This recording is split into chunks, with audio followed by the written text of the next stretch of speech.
seagulls follow the shore, it's because they think sardines will be thrown into the sea. Thank you. And as we say now in my country, they brought the buzz and they left the buzz in front of the goal. And the guy's talking absolute nonsense. Never heard so much rubbish in my life. Normal men. What do you mean, normal men?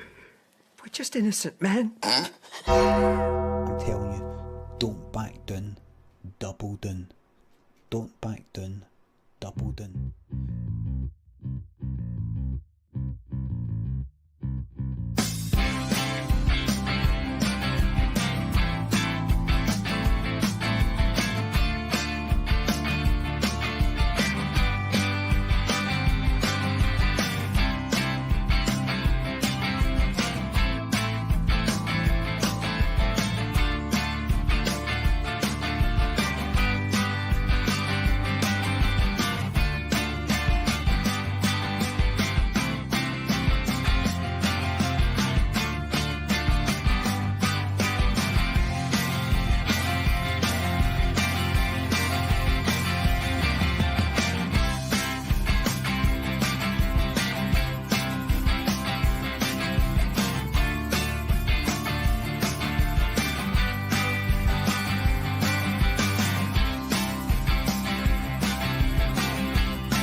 Yes, ladies and gentlemen, a very, very warm welcome to this Friday afternoon, because back by popular demand is the main man. Judge Cairney is in the house. This is Judgment Day with a twist, because there's going to be a jury today on the judge, and that comes in the form of myself, Mr. Mark Cairney. How are you, mate? It's good to have you back on.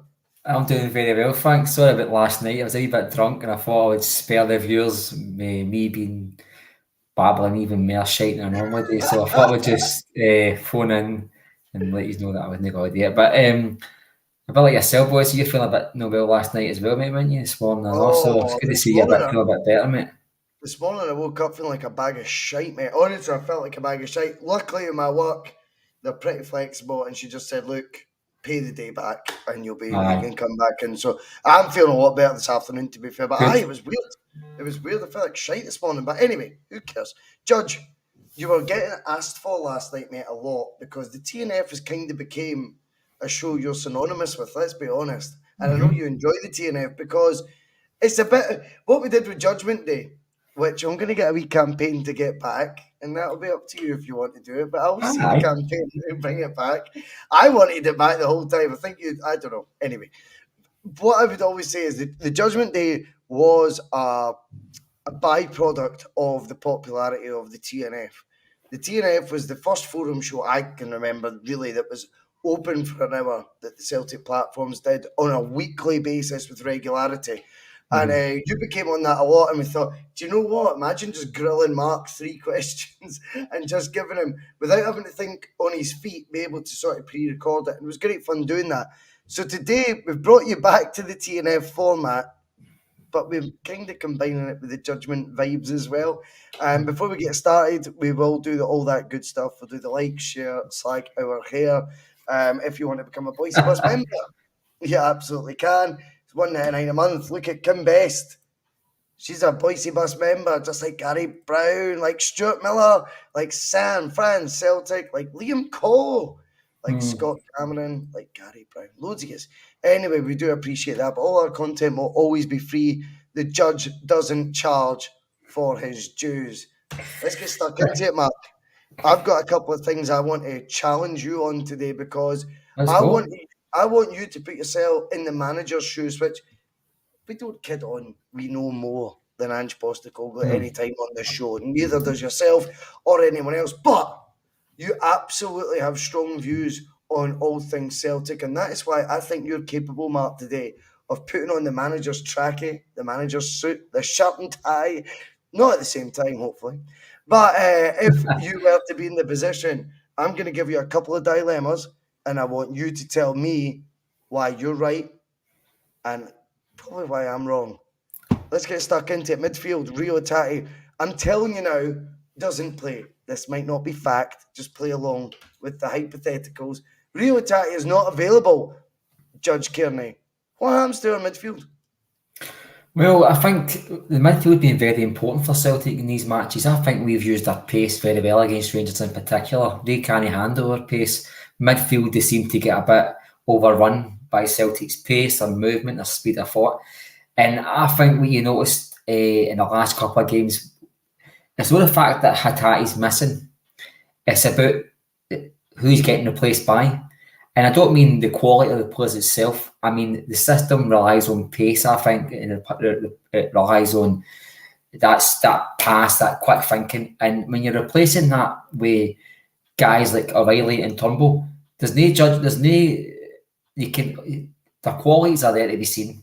But they need 2 or 3 touches. You nearly said judgment there. You nearly said judgment there. It's because that's sitting there. It's like Darren Brown stuff here, mate. Put words in my mouth. And I think if you're going to win that midfield against Rangers, and they have got numbers, they've got strength and the physicality there, so we need to play the Celtic way, fast, moving football, clinical on the ball. O'Reilly, as we've seen, has got that ability to find that killer pass. He's got that in his locker. Turnbull's the kind of guy that reminds me of Ryan Christie. He's got a good dig on him, but he frustrates more than anything else. So if you're replacing that midfield, it's got to be somebody who's going to have, I think, be able to get the ball shifted very quickly. The way McGregor does, he just slides that ball along the grass like it's a hockey puck. He just goes, and I feel like Moy being back is a big conclusion. I think that's very important to Moy, because he offers you that patience on the ball with foot slowing it down very much. It's a bit like Tom Rodgick. You didn't feel like Rodgick was being slow. It's as if the game just slowed down to his pace.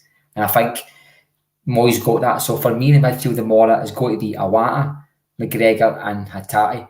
And Moy. And what happens is you can play Awata and McGregor in different positions. McGregor can go back to the 6. He can go to his 8 that he used to play a wee bit in between. And Awata, I think Awata likes to have the game in front of him. I've noticed that. He's kind of a guy that kind of looks up and canvasses the area. And so for me, that's a number 6. And I think he's able to keeping up the Celtic's pace. And the other 2, I think, will slow the game down and invite Rangers to get closer to us. And the closer they get to us, the less options we've got to spray the ball to the guys who they want in the wide areas. So to be clear, though, in your mind, the best midfield without Rio Tati, it would be the inclusion of Iwata and a coming back to fitness Moy with obviously Kalmak. Yeah. Kalmak, you're flexible on what position he could play. Yep. And Matt O'Reilly misses out. I think so. Russell, I don't think O'Reilly. No, O'Reilly's probably been involved in 2 or 3 big moments in these derby matches. You know fine well what I'm lining you up to say. No, and do you know what? I saw a picture the day, and it was a goal we scored this season, I think, and he was very involved in it. And don't forget Jota's goal. Well, the pass he made was sublime. But I also think he was in a different mind frame back then. His form was a lot better, more tasty on the eye.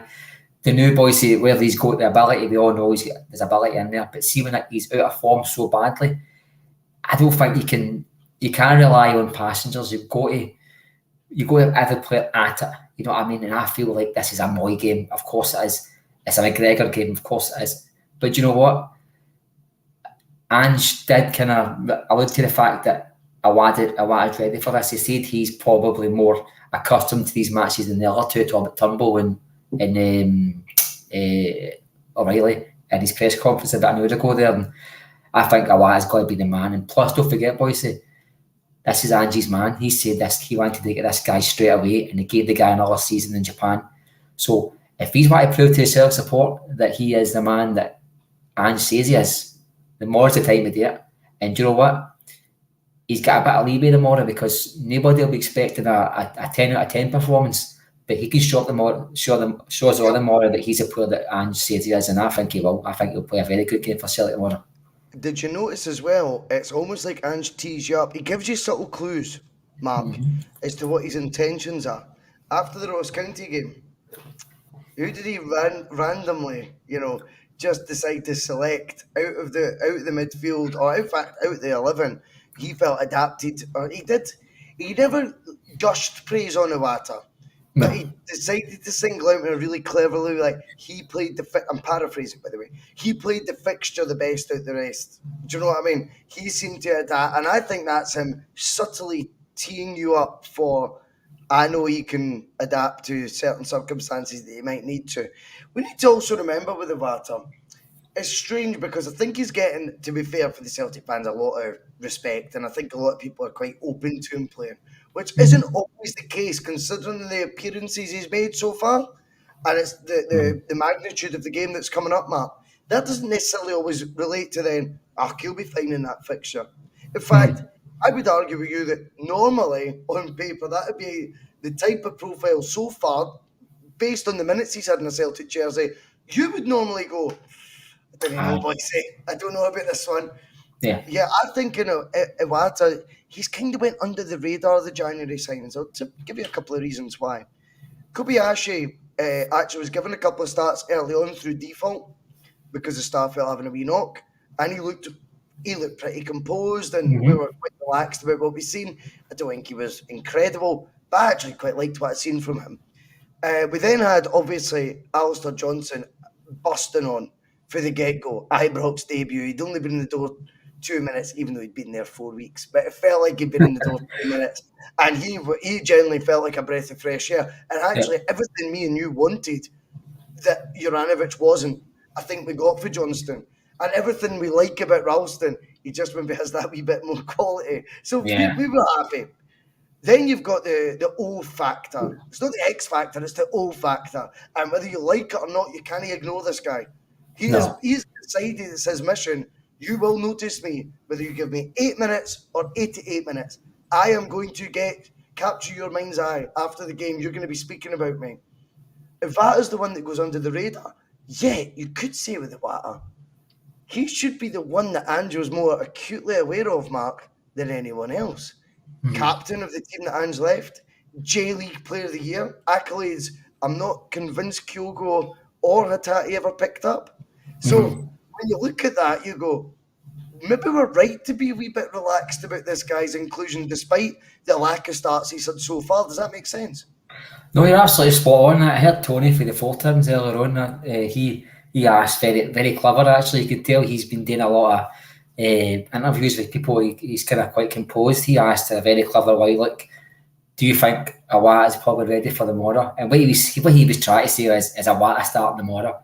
And basically, he asked answer the question. He went, out the freedom, I think he's a more composed, blah, blah, blah, blah, blah, blah. And he answered the question. I think Iwata does start. And that's a positive for us, Bhoycie, because I must admit, see, as much as I think we miss Hatate, my real fear that this week when I seen the headlines about Taylor, I don't know what the Burnaby's raffle winning, but my worry would be that they would expose her doing that wing, doing that left-hand side, because we know how ill-disciplined Burnaby can be. He's progressing, he's learning, but the game's a more. We're going to go on to that one. Let's focus on Iwata just now. I'm going to push you a wee bit on the left-back stuff, because I think that'll be a good debate as well. And I think folk are looking forward to your views on that one. But just Iwata, first and foremost, Iwata. I keep calling him Iwata because of Rudy. Do you know what I mean? I'm inclined to say Iwata. I don't know. But let's just get it clear then. The Judges' midfield 3 is going to comprise of Kalmak, Moy, and it is going to be Iwata. Yeah. Fair enough. Fair enough. But you do feel the pace of that concerns you? A wee bit, mate, but I think out of the three choices, I think Iwata's still gives us that wee spark in midfield. I think the other two is like running in sand with 2 bricks in your pocket and dragging a carriage. A caravan with a dog that doesn't Caravan, bark. the dogs are still barking. But Mark, this is the thing, and me and you have discussed this in the WhatsApp group chat, so we may as well discuss it on the live pod. We both accept it's a pipe dream.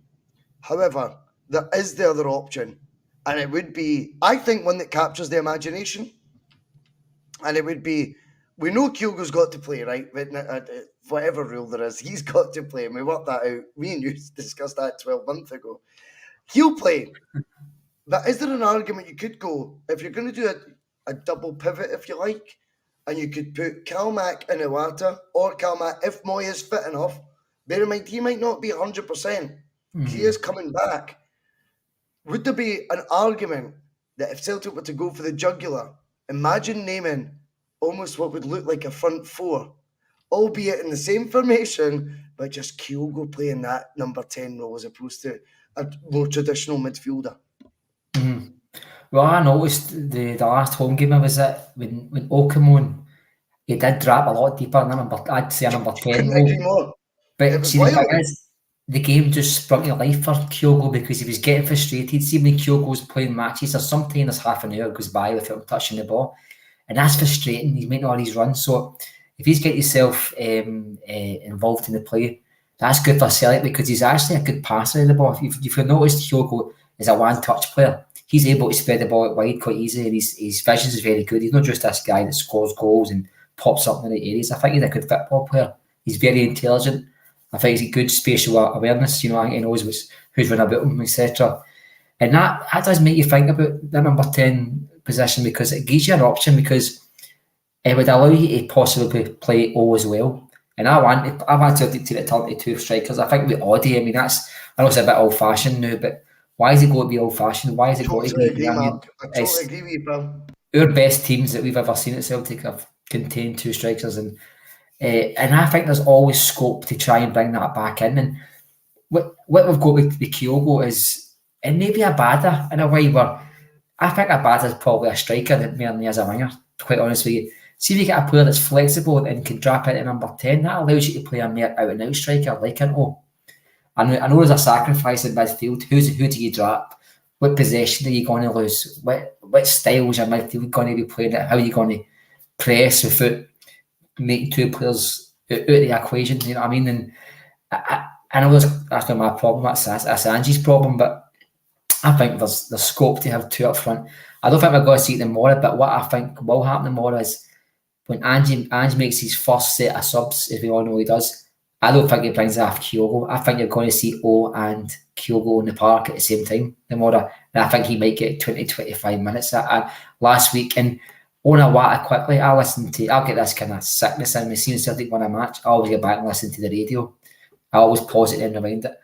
And I was listening to one of the commentators, and they were saying about half an hour after the match that Iwata was still running up and down the park, sprinting. After the match, he was out and sprinting up and down the park. And he's like, I heard the same radio coverage as you, Mark. I thought, wow. You know what I thought? That's that guy just played 90, well, I think he played 90 minutes. I don't know how long he played. And he still felt, fuck it, I'm going to go out there and do a proper warm down and spend half an hour running up in the pitch. And I thought, you know what? That tells you how eager this guy is to get in the team. And maybe that was Ange saying, look, he's not going to be fit. We need you 100%. Show me what you can do. And he's went, okay, no bother. I'm going to get myself as sharp as possible. And I think maybe that's part of his warm down last Sunday, was getting himself, you know. Mark, these guys look after themselves in a different way we're accustomed to in Scotland. And it's great to have Michelle Danks in Australia saying good evening to us. Well, it's the middle of the afternoon here. Fantastic to have you on the bus, Michelle. These guys are a different breed, Mark. I always go back. The reason we feel like we're missing a tatty so much is this guy came and took that Celtic team by the bollocks, I think, in the midfield last year. O'Reilly, I think, was the sprinkling of magic dust and like the fresh legs that we needed when Rogic wasn't required, right? See, when he wasn't required, O'Reilly they almost seemed the same person, just in different guises. Tati just seemed to inject this bit of life, a bit of magic, a bit of creativity in the team. And I always remember Ange saying then, he ain't fully fit. He's just done a full season in the J-League.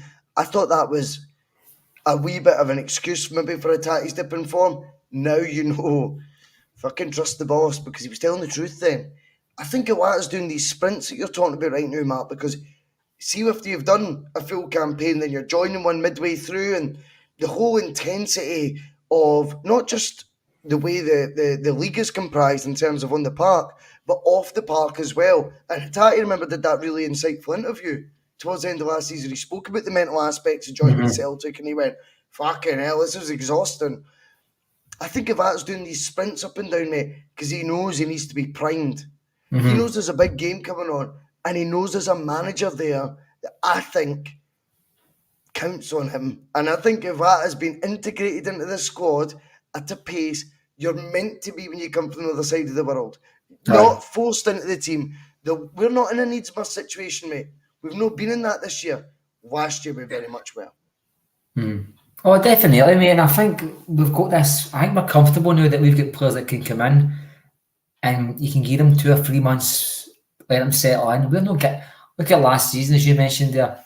You had Carl Starfelt and Kyogo doing a 10-day isolation, then getting off the plane and going into Tynecastle. That's how bad it was last season. I don't think we've got that now. I think even if we had bought a big player this summer, there wouldn't have been the rush by Ange to get them into the team. I feel like the guys he's buying, he's buying players for a different continent, and he knows it's a settling in period. I think it's good for the Japanese guys that they've got 3 or 4 pals around about them that speak the language. They're new to the culture as well. It's somebody else to share that burden with. And I think that's great for the players. And when we've got guys coming in like Kobayashi, who you mentioned, there's no rush for him, because I feel like even if he was to come into the team next week, I think he'd be up to speed.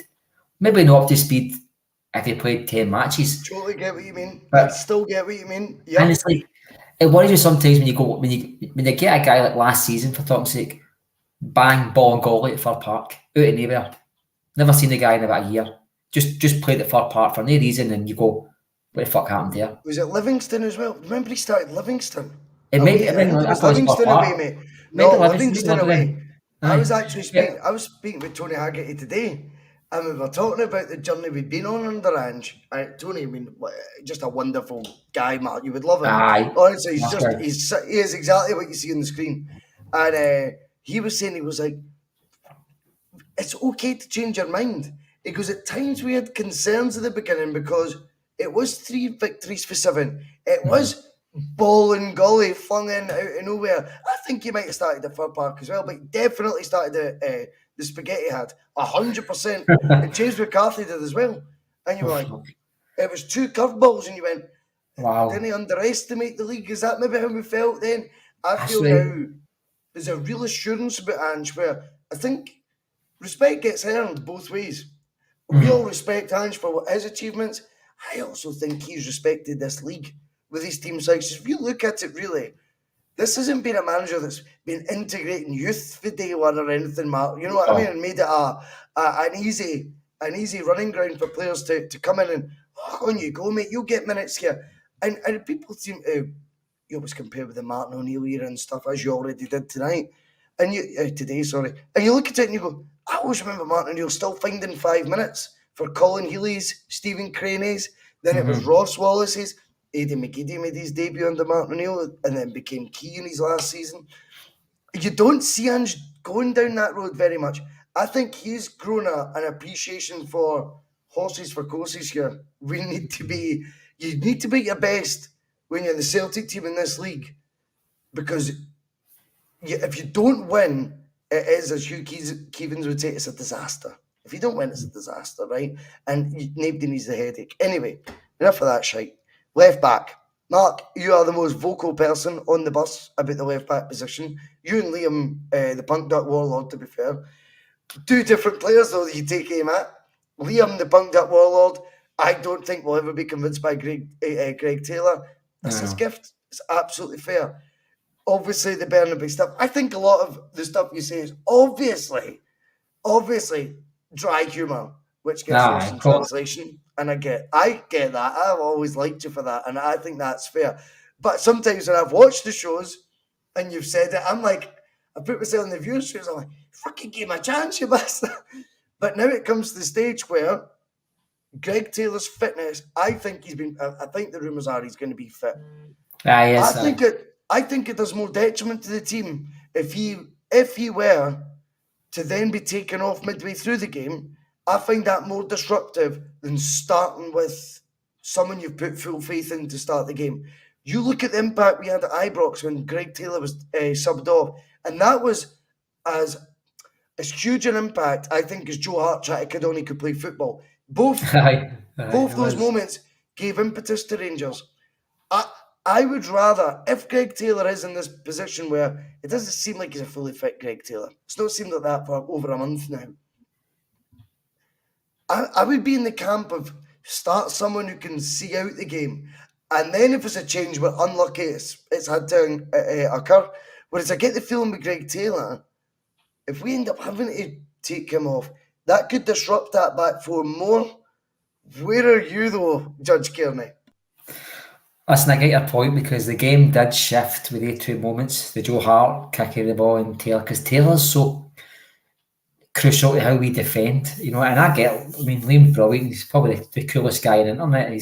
Some of his style is brilliant, but I agree. And he's a guy's class. But I think, and I understand that because I think players are all about your interpretation of them. See if you think a player's rubbish, that's up to you, and I get that.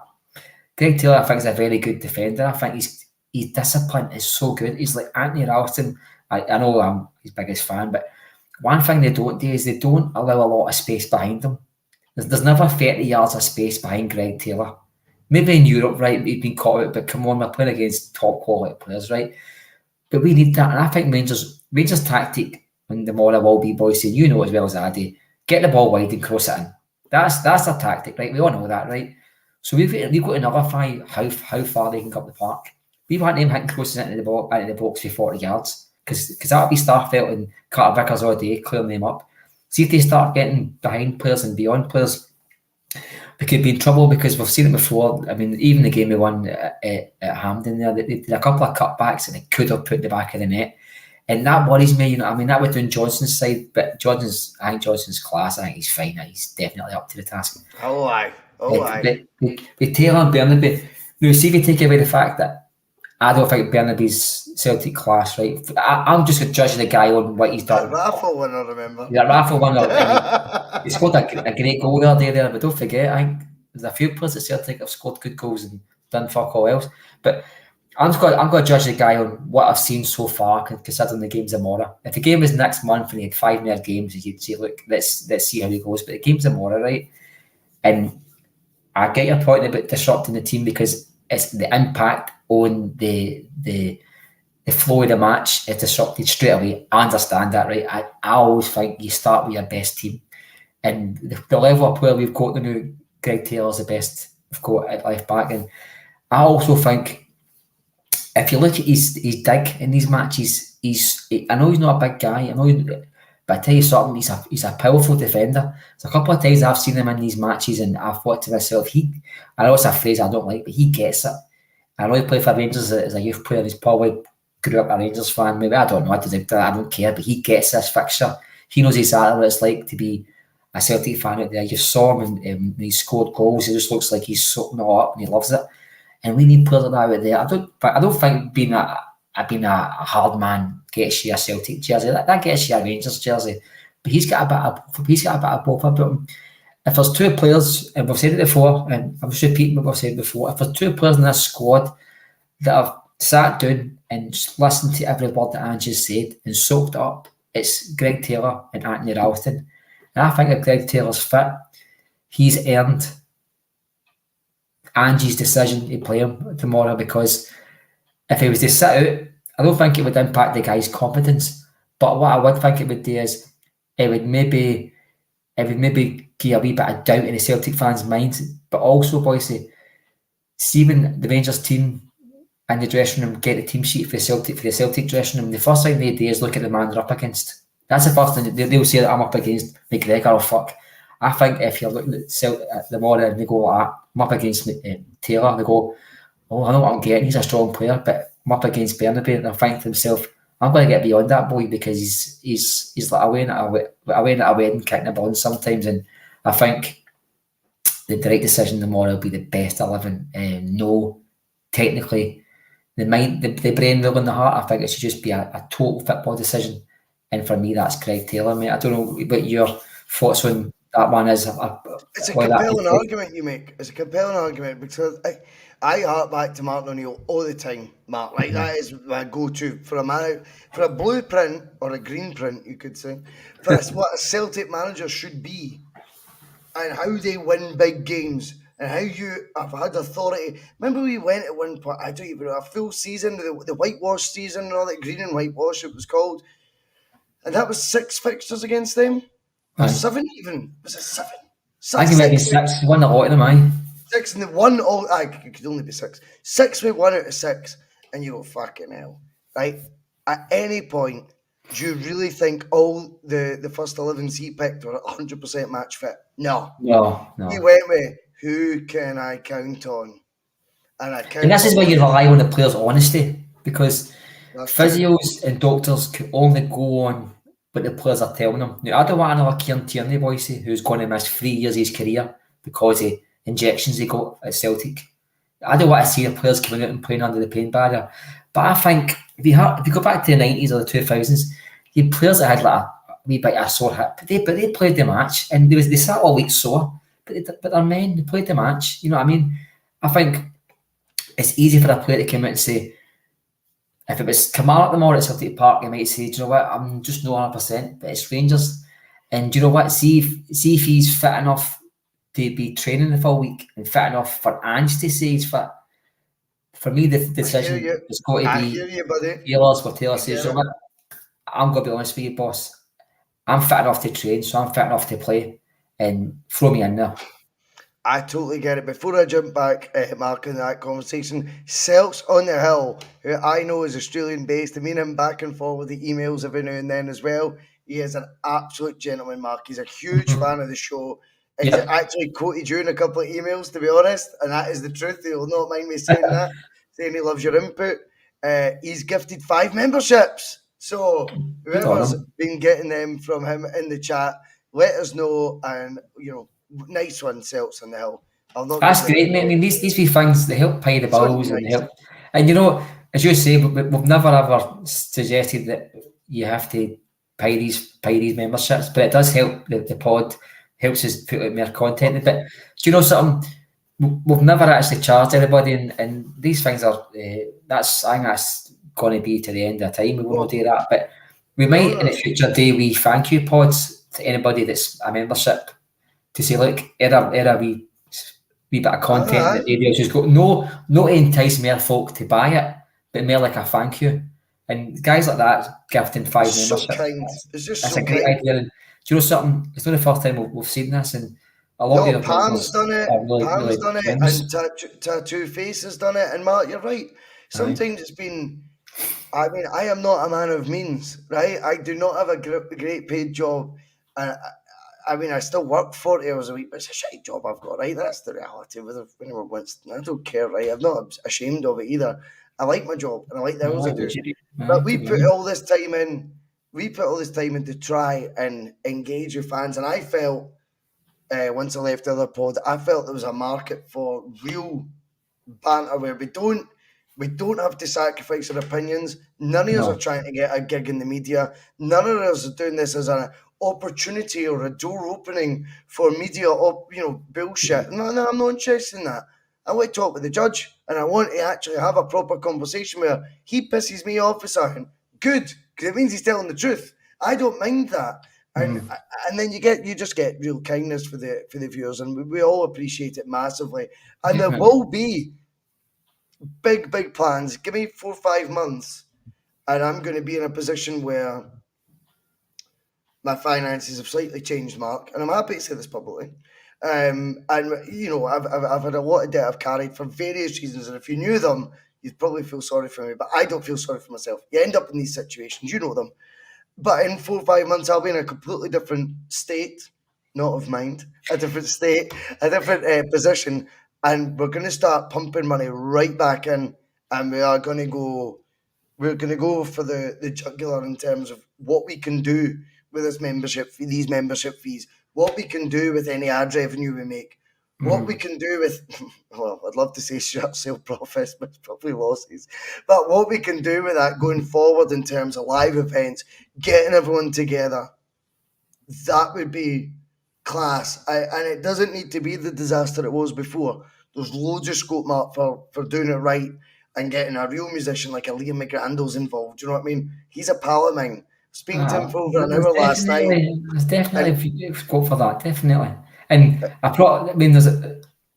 didn't kick off the best, the last one, but there was just so many things that could have worked better. But this time it'll not be a fucking dump for a start. We're going to, it'll be somewhere nice, you know what I mean? And fuck's sake, I wouldn't even slaughter a cow in that pub, you know what I mean? Never been drinking it. So no, I totally think that there's definitely scope for the future to give something back to the viewers that are taking that. We take our time to do it, but it's good of you guys to take their time to watch it and gifting memberships to other viewers who you don't even know is great. So good on yourself, mate.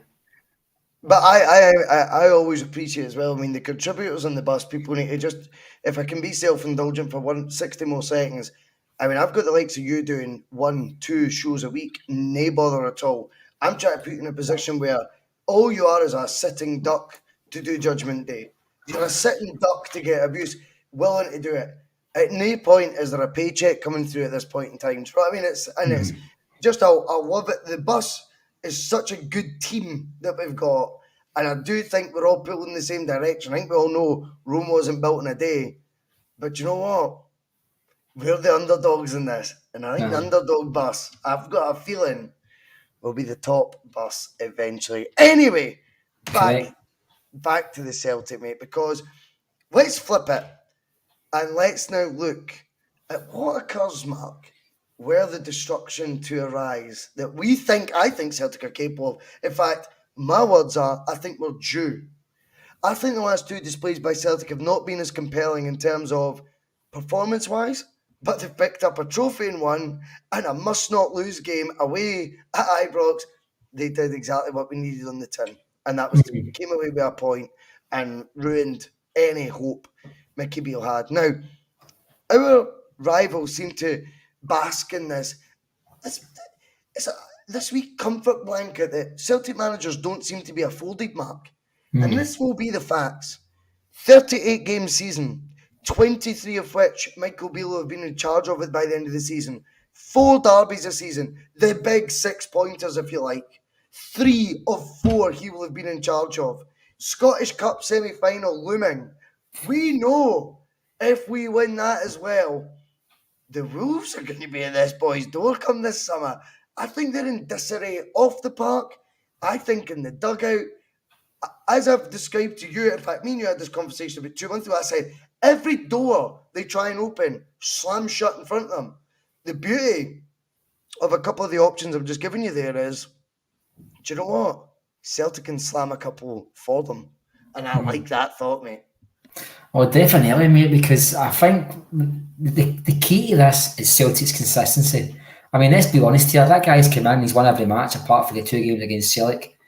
And I was actually saying yesterday, in fact, that see if he actually got into any other season, they'd probably tap a league by now. Just shows you how good we are. And that just shows you, I think we've got to sometimes step back and praise the fact that we're just still that bit better than them. And if we finish first, which I think we will, we'll take that £40 million Champions League money, which I think they were hoping for. They were needing at the start of the season. That's that door slammed. I think the any revenue that comes for reaching a Scottish Cup final, we can stop that as well. We can slam that door. You know what I mean? Forget winning the cup. I think you get like 40 bob and a case of tenants for winning the cup. But the actual getting to the final, the money that drives into the club and the exposure of the media and things like that and the sponsorships, that's taken away from them straight away, you know. So Celtic can really put another nail in their coffin. And do you know something? Celtic could have afforded not to win the league this year in terms of financially, because we've got the money in the bank. Rangers, I don't think, are in a position where they can start to see Celtic taking off £40 million every season. I think this season was very important. Last season, for anybody that can remember, was billed as the £40 million season until Celtic won it. And then they changed the parameters and called it the European season. It's 18 million. You're so right, mate. In this season, I want to cast your mind back to that very quickly. And it's fun to do this in the lead up to this sort of game. Now, me and Tony Haggett at the time were doing the old Monday Club, if you like. And we were talking about, if we give them £40 million head start, they'll spend it. That was our worry if Rangers won the league. Yeah. The fact of the matter is they didn't, but they actually still navigated the playoff rounds, which in some bizarre turn of fate, like a twist of fate, sorry, Gio gets no respect for, even though I don't believe Celtic would have navigated those playoff rounds, particularly from a 2-0 defeat by a Belgian side away. I don't think we would have took them home and then navigated through PSV Eindhoven. Fucking hell, right? Where is all that? How have they, on top of that, a Europa League final? So whilst we go back to Ange's regime starting and we thought, fuck, can I give them 40 million? They didn't just make that. They made Champions League, Europa League run, Calvin Bassey, Joe Aribo. They've just paid their wages, mate, with 2 million quid of shares again, as if it was still 2017.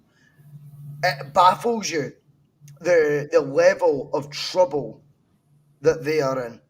They are in a mess, mate. I'm going to tell you what I think going into this fixture means, in my opinion, or what it reminds me of. Do you remember when Neil Lennon won his first title? Obviously, we narrowly lost the first year.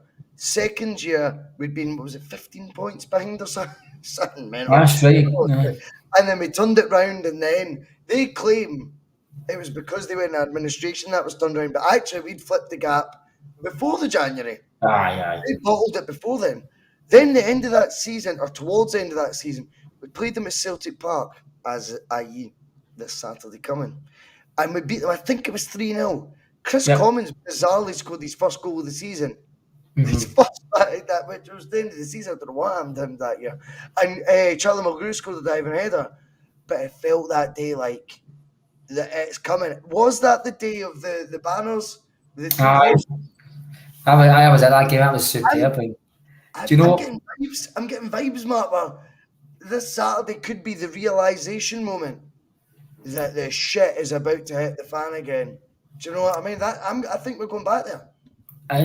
Definitely, because if you remember, that banner was black, and it was almost like Celtic were drawing a black curtain over them. You know what I mean? And I think that day it did feel like there was something in the air, and they killed them off. We just gave them the last rites that day. You know what I mean? And I think even their fans by the end of the match were kind of in this acceptance of what was going to be happening to them. You know what I mean? You could tell there was something in the air, and I think if we get the one in the mortar, go 12 points clear, when they sit back and think about it, when they calm down and stop kicking the cats, when they calm down, they're going to think, do you know what?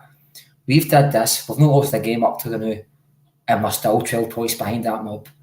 And then there's a realisation that they're just no good enough to match this Celtic team, and that would kick them in the balls. And on top of that, they're not got the finances to go out and fix it. This isn't 2009 and 10 when Lloyd's Bank would give them tens of millions of pounds and pretend they didn't want it back. This is a situation they're in now. One thing that maybe went under the radar is they've actually issued more shares. They've got 500 million shares. They've got 500 million shares. See, in 2012 when Have you ever heard of that in your life? In 2012 they 40 million shares. 38 million shares they had. Look at 500 million now, right? And I seen some financial analyst in the papers yesterday saying it's not very impactful on the share price. And you go, a pie is only so big. The more slices you get at one pie, the smaller the slice gets. I mean, even me as an idiot knows that. You worked in the industry, mate. You know when you're dishing out the portions, mate. Aye, of course. If you're cutting them only thin get one enough, pie. You can't you fucking know, get a new you pie. can't look someone in the eye when you give them a slice of the cake that size and go, well, last week or 10 years ago, Mark, that used to be a big wedge you used to give me.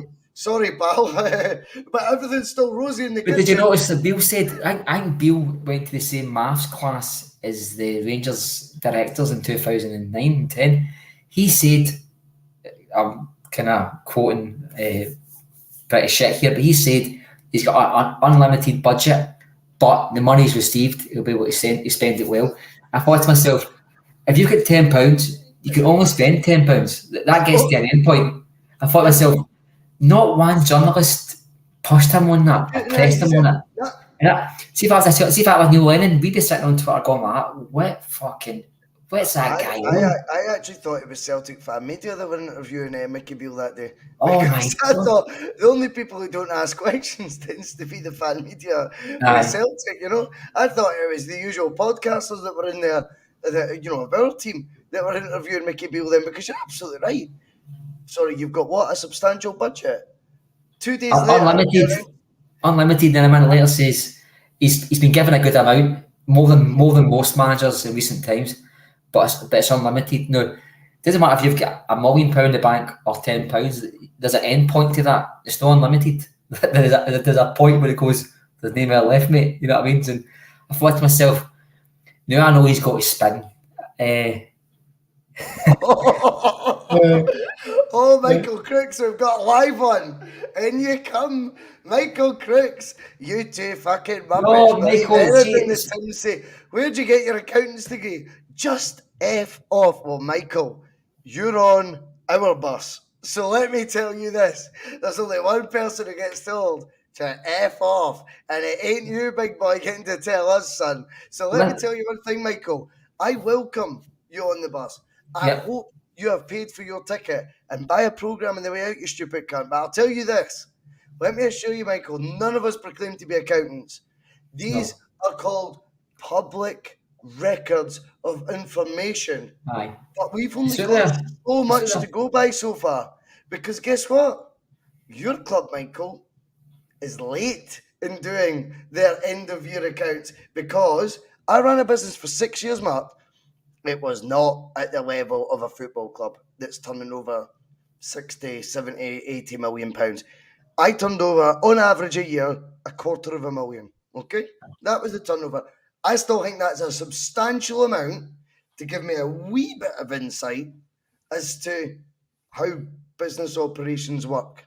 Yeah. So when it comes to registering end-of-year accounts, believe you me, it doesn't slip your mind. It's not something you forget. It is not April. I was thinking April Fool's Day. I told Mark, why come nobody tell me? How did Listen, nobody remind anybody me? that's worked in a company will tell you you can't get a hold of anybody in head office in March because they're flatting about getting all this stuff ready for the beginning of April. And do you know what? It's not a coincidence that you've got your director leaving a couple of days after it's been announced that there's another share issue. Now, Michael, I understand that you're a Rangers fan and you don't want to hear these things, but see, if I was a Rangers fan, and I'd be asking these questions as well, because see, by no answering these questions, that's why you collapsed in 2012 and went bankrupt and died, is because Rangers fans just think none of it's true. I mean, you had Chick Young and a meeting with Arthur Johnson. Who was that big fat guy that was working for Rangers at the time, the PR specialist? He worked for the BBC, Jim Traynor. You Jim Traynor, Chick Young and Arthur Johnson in a meeting. And Arthur Johnson said to Chick Young, there's a really good chance we're going to go into liquidation. And Jim Traynor denied that live on air until Chick Young had to step in and say, look, I can assure you, Arthur, I was in the meeting with you. And see when Rangers fans aren't asking questions about their club, like a club that went bust in 2012 and reincarnated out of the ashes and spent another 500 million to get to the Premier League. I don't think they want to see the truth. If they want to have another day, they're sitting greeting outside Ibrox and going to meetings to tell them that the club's dead, and then that's up to them. I find that hilarious. I hope it does happen, but you don't sit there and tell us that we're looking in the wrong direction when these things are in public record. There's It's 500 complete million deflection. shares there, and if anybody's got a share at Ibrox, it must be worth about 0.1 pence. But a share at Celtic's like £1.50 or something like that. That's a big difference, boys. And I'm not that concerned about Celtic behind the scenes financially. But see Celtic are in that position, I'd be going like that. Oh, I recognise this. I've seen this before. And don't forget, Rangers took that loan over the government for, and see the government loan we got. Celtic said no because see if you took that loan. The only club in the league. Aye, It was there's a reason for that, boys. £1.5 million each. Right, go on. I'm intrigued. The reason for that was just before you go into it. For those who aren't aware of what the loan was, there was a loan given during the COVID era, and 11 out of 12 SPFL clubs took it up. Celtic with the exception to the rule. Rangers seem to take 3 million, so we know where Celtic's money went. So it was a pot. Everyone split it, and yet Rangers seem to take double. They double down. Would that be a fair way to put it? They went all in. But the reason for that is, and this could be why this Park's leaving. There's a lot of financial misgivings with Parks and Cinch and all the rest of it. It doesn't really make sense to me. But part of the clause was you couldn't as a director in the club or the company take a bonus if he accepted this loan until this loan was paid off. It's over 10 years or 20 years. So I don't think the Celtic board, who heavily rely on bonuses, were accepting that for that reason. They thought to themselves, it's £2 million. We're not going to need that. Let's just take the hit on the finances. We'll claw it back next season anyway. We'll bring out a pair of shorts and the usual all buy. Whereas Rangers directors, they were needing the money that much that. Don't forget, this is going to be at the same time where Rangers directors themselves, the actual Rangers directors, were ploughing money into Rangers and using it as shares. But part of that deal was they had to pay it back. Dave King, his money's tied up in South Africa, so he, very clever, I like this guy, he's fucking nuts. He gave Rangers a loan, but he put it through his company, right? But South African law states, financial law states, that you've got to put that through as a loan with an APR. You've got to pay interest on that. So he received nearly £3 million interest after Rangers in last year's accounts because he was proud on this. He's a hero. He's a hero. And this guy, the Rangers fans still think he's great. He took £3 million extra out of a club that was financially hemorrhaging money. And do you know something? See 2010 or 12 when he went bust, he got his money back. He got there before the guys came in with the suitcases and the bags to dig up the garden. He got his money back, and they think he's some sort of hero. I think he's a Celtic hero because he came in there, spoke shite for 3 or 4 years, and fucked off with a bag full of money for a club that was skint. That's my opinion. And you got to look you got to look in the right directions. Don't just focus just on the park when it's a pure mess behind the scenes. If everything's cozy behind the scenes, then I focus on the pitch. But they fell out of this before. But me and you spent half the summer analysing Celtics, how they spend their money. How come they don't bring in enough revenue? What are we doing with a positive bank balance? And we were kind of calling Celtic out. I felt, and I stand by it, by the way. But we were calling our own club out from a position of strength.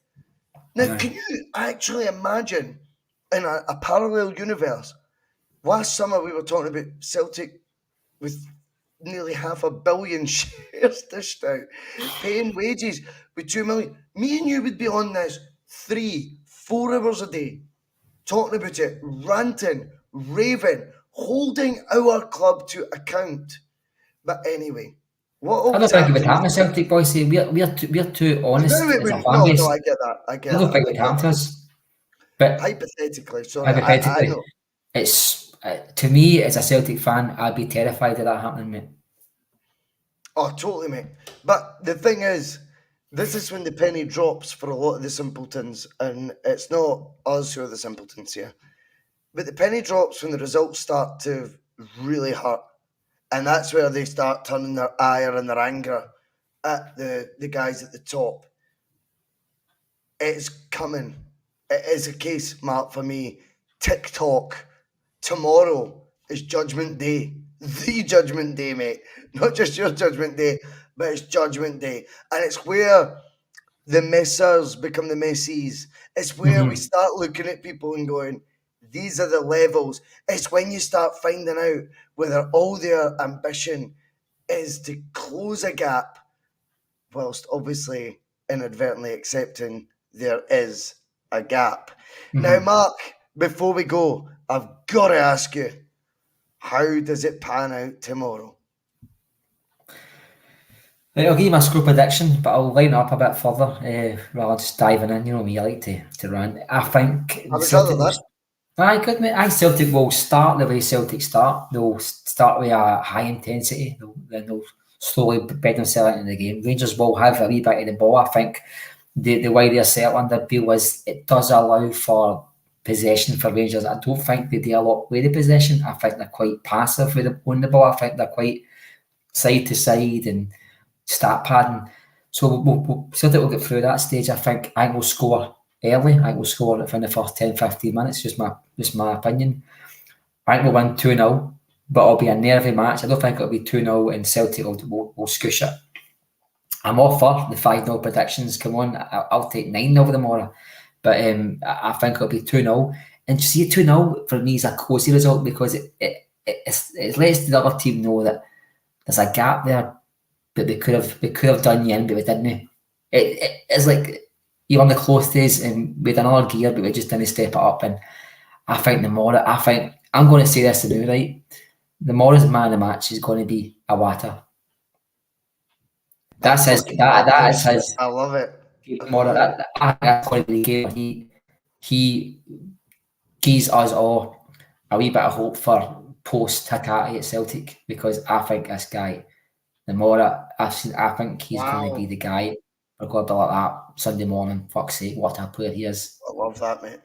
I absolutely. What's your prediction? Are you going to hold after the morning, or are you going to give No. We're on live. I gave it last night, and I'll repeat it because I actually want your thoughts on it because I think.